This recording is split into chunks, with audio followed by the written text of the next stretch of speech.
ఓం శ్రీమాత్రే నమః. Welcome to SRK Telugu channel. నేను మీ అంజని. మరి ఈ రోజు థంబ్నెయిల్ చూసారు కదండి.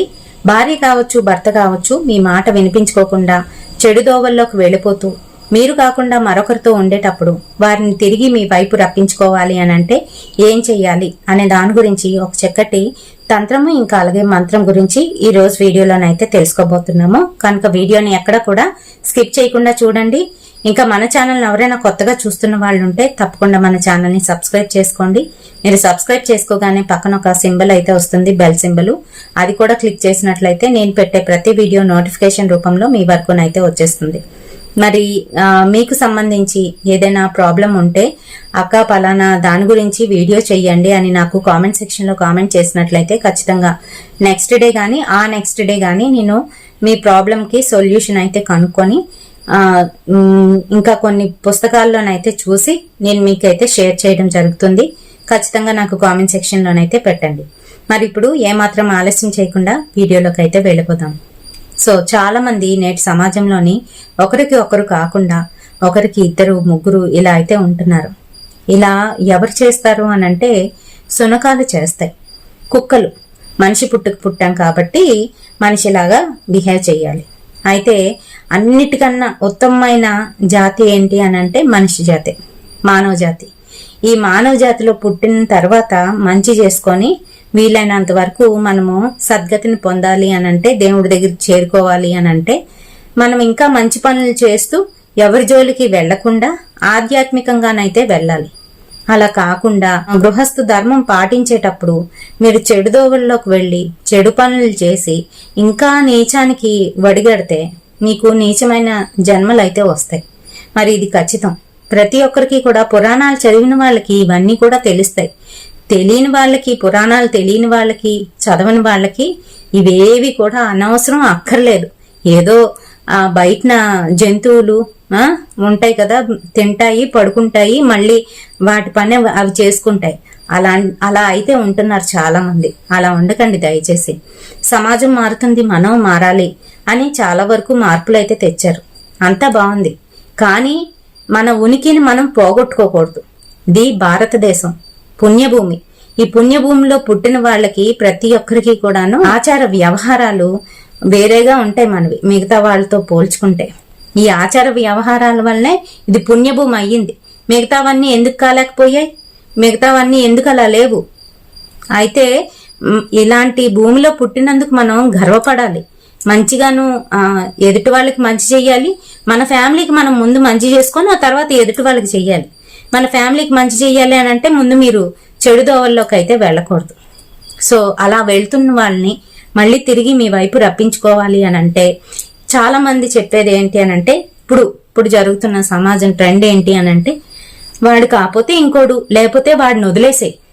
అంటే సింపుల్ గా అక్కడ పెళ్లిని పెటాకులు చేసేస్తున్నారు, వెడగొట్టేస్తున్నారు, గాని కలపడానికి ఏమాత్రం ప్రయత్నించట్లేదు.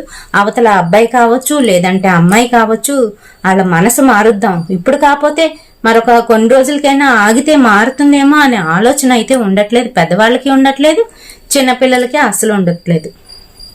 సో ఇలాగ అవుతుంది. ఇంకా కొంతమంది ఏమో పెళ్లి చేసుకున్న తర్వాత ఎవరెవరినో కూడి చెడు అలవాట్లు చేసి మరొకరితో ఉండడం, ఇలాంటివన్నీ కూడా చేస్తున్నారు.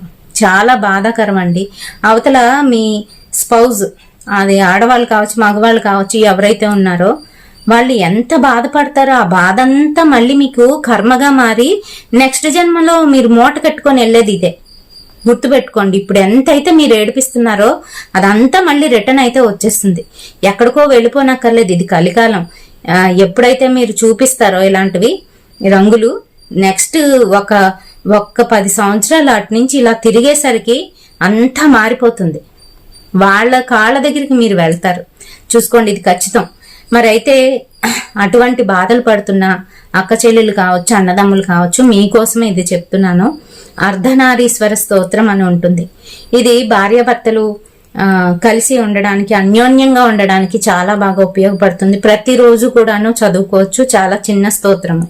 ఈ అర్ధనారీశ్వర స్తోత్రాన్ని ప్రతిరోజు కూడా మీరు దేవుడు పూజ చేసేటప్పుడు చదువుకోండి. అలాగే బయటికి ఎక్కడికైనా వెళ్ళినప్పుడు కూడాను మీరు ఏ స్థితిలో ఉన్నా కూడాను మీ భర్తను గాని భార్యను గాని తలుచుకొని ఈ అర్ధనారీశ్వర స్తోత్రాన్ని అయితే చదువుకోండి. అలాగే మనకి ఇంతకు ముందు స్ఫటికలింగాలు చిన్నవైతే వచ్చేవి కదా, ఆ స్ఫటికలింగం పడితే అది పెట్టుకోండి. లేదు మరకతం అంటే పచ్చలు పడిన వాళ్ళకి చాలా వరకు జలరాశులకి పచ్చలు అయితే పడతాయి. కర్కాటక రాశికి, వృశ్చిక రాశికి, మీన రాశికి వీళ్ళకి పచ్చలు అయితే పడతాయి. ఇలాంటి వాళ్ళు పచ్చ శివలింగాల్ని అమ్ముతున్నారు. జైడ్ గ్రీన్ స్టోన్ అని చెప్పేసి పచ్చలు శివలింగాలు అయితే అమ్ముతున్నారు. మనకి ఆన్లైన్ లో దొరుకుతున్నాయి, బయటన కూడా దొరుకుతున్నాయి ఈజీగానే, అవైలబుల్ గాను. అవి తీసుకోండి. అవి తీసుకొని మీరు చక్కగాను ప్రతిరోజు కూడాను దాని మీద శివలింగం ఖచ్చితంగా ఇంట్లోని చిన్నదైనా పెద్దదైనా ఉంటే ఖచ్చితంగా మీరు అభిషేకం చేయాల్సిందే. రోజుకి ఏదో కొంచెం నీళ్లలోని విభూతి కలిపేసి స్వామివారి మీద ఇయ్యండి. ఇంకా అలాగే మరేడు పత్రిని తీసుకువచ్చి స్వామివారికి సమర్పించండి. పార్వతీ పరమేశ్వరుల్ని అస్సలు వదలొద్దు, వాళ్ళ కాలు పట్టుకోండి చాలు, ఇంకా విడవద్దు అసలు. ఏంటి అనంటే ప్రతి సోమవారం కూడాను వీలైతే మీరు ఏంటి అనంటే ఉపవాసం చెయ్యండి. నాన్ వెజ్ తినేవాళ్ళు కొంచెం ఆ సోమవారాలు నాన్ వెజ్ అయితే మానేసేయండి. మానేసి నేను చెప్పబోయే ఈ తంత్రాన్ని అయితే చెయ్యండి. ఖచ్చితంగా మంచి రిజల్ట్ అయితే వస్తుంది. అయితే స్వామివారికి బిల్వార్చన చేస్తారు కదా, అమ్మవారికి ఏమో చక్కగాను పసుపుతోని కుంకుమ పసుపు వేసి అమ్మవారి గౌరీ అష్టోత్తర శతనామావళి ఉంటుంది, అది చదువుకొని ప్రతి సోమవారం కూడాను మీకు గౌరీదేవి ఇంట్లో ఉంటే ఓకే, ఆ గౌరీదేవికి ఇంకా శంకర భగవానుడికి ఇద్దరిని పక్కన పెట్టి చక్కగా ఆమెకేమో పసుపు కుంకుమలతో అర్చన, స్వామివారికి ఏమో ఇలా అభిషేకము చెయ్యండి. చేసి చక్కగాను ఆ బొట్టు తీసి పెట్టుకోండి. అలాగే ఇంట్లోని గౌరీదేవి లేనప్పుడు మీరు అమ్మవారి ఫోటోని గాని లేదంటే చిన్న ప్రతిమను గాని తీసుకొని దానికైతే కుంకుమ అర్చన, పసుపు కుంకుమలతోనే అర్చన అయితే చెయ్యండి. పువ్వులైతే స్వామివారికి అమ్మవారికి నివేదించండి. అలాగే స్వామివారికి అమ్మవారికి పువ్వులైతే వేస్తారు కదా, ఈ పువ్వులు మామూలుగా ఎండాకాలంలోనైతే మనకి మల్లెపువ్వులు అయితే దొరుకుతాయి.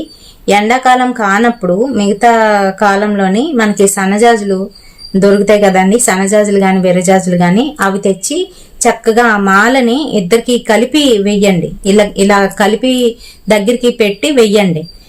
ఆ మాల మర్నాడు తీసేసి ఈ పువ్వులు ఉంటాయి కదా, ఈ పువ్వుల్ని తీసుకువచ్చి చక్కగా కోకోనట్ ఆయిల్ లోని వేసేసేయండి. వేసేసి సిమ్మర్లో పెట్టి బాగా దగ్గరికి మరిగించండి.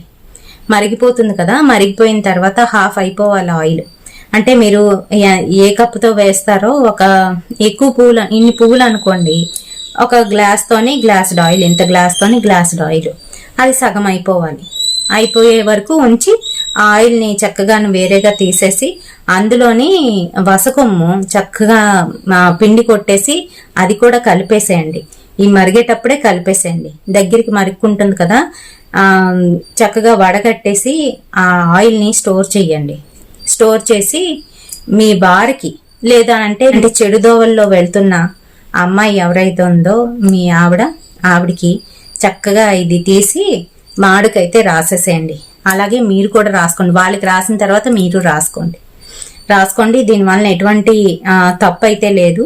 ఏమవుతుంది అనంటే వారి అనుగ్రహం అనేది కలుగుతుంది. అలాగే ఇందులో వసకమ్మ మీరు కలిపారు కదా, ఈ వసకమ్మ వలన వాళ్ళు మీకు వశ్యం అవ్వడం అనేది జరుగుతుంది.